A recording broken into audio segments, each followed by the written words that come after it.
கர்த்தர் உங்களுக்கு அருமையான பொருளாதார ஆசீர்வாதத்தை கட்டளையிடுவாராக. அல்லேலூயா. இன்னைக்கு ஒரு வசனம் படிக்கிறோம். நீதிமொழிகள் 15:16. சஞ்சலத்தோடு கூடிய அதிக பொருளிலும் கர்த்தரை பற்றும் பயத்தோடு கூடிய கொஞ்ச பொருளே உத்தமம். எப்படிப்பட்ட ஆசீர்வாதம் பாருங்க. நமக்கு கர்த்தர் ஒன்று வச்சிருக்கிறார் வாழ்க்கையில். இதான் சம்பளம். வேலைக்கு போகிறாங்க, இதான் சம்பளம். இந்த சம்பளத்திலே வாழணும். கர்த்தர் உயர்த்துற வரைக்கும் வெயிட் பண்ணணும்.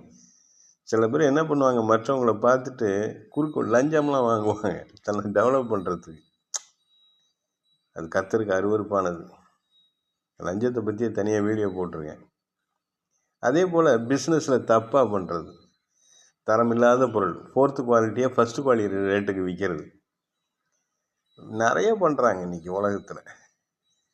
அதே போல் இன்றைக்கி என்ன செய்கிறாங்க, பிள்ளைங்க என்ன பண்ணுவோம், சில பிள்ளைங்க பக்கத்தில் இருக்க பிள்ளைங்கள்லாம் பார்த்துட்டு தாய் தகப்பனை ரொம்ப தொல்லை பண்ணும். தகப்பனுடைய வருமானம் எவ்வளவு, நம்ம அம்மா எவ்வளோ கஷ்டப்படுறாங்க, அப்பா எப்படி இருக்கிறாங்க.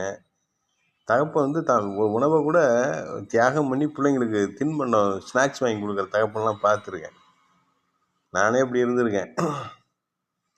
பிள்ளைங்களுக்கு தினந்தோறும் நம்ம ஆஃபீஸ்லேருந்து நம்ம வரும் பொழுது அதுங்க என்ன எதிர்பார்க்கும் அப்படின்னா நான் இப்போ வாங்கிட்டு போவேன்.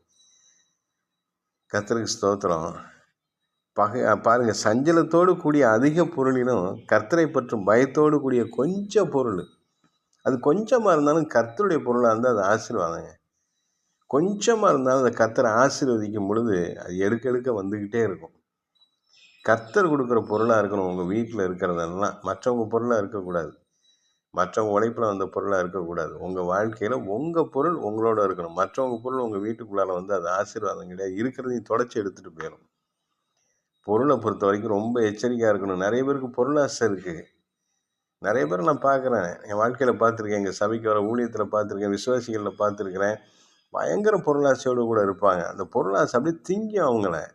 அவங்க பொருளை வந்து அந்த பொருளை வந்து அவங்க அனுபவிக்கலை, அந்த பொருளை அவங்கள அடிமைப்படுத்திடுது. அவங்க நித்திய ஜீவனை சுதந்திரிக்க முடியாமல் பண்ணிட்டு போயிடும். பொருளாசை காலை இழுத்து போட்டுரும், நடக்க முடியாமல் பண்ணிடும், வாழ்க்கையில் அடுத்த ஸ்டெப்புக்கு போக முடியாமல் பண்ணிடும், நித்திய ஜீவனை சிந்திக்க முடியாமல் பண்ணிடும். இந்த பொருளாசை மிக மோசமானது. சஞ்சலத்தோடு இருக்கும் சில பொருள், அது வேண்டாம். கர்த்தரை பற்றும் பயத்தோடு கூடிய கொஞ்சம் பொருள் உத்தமம்.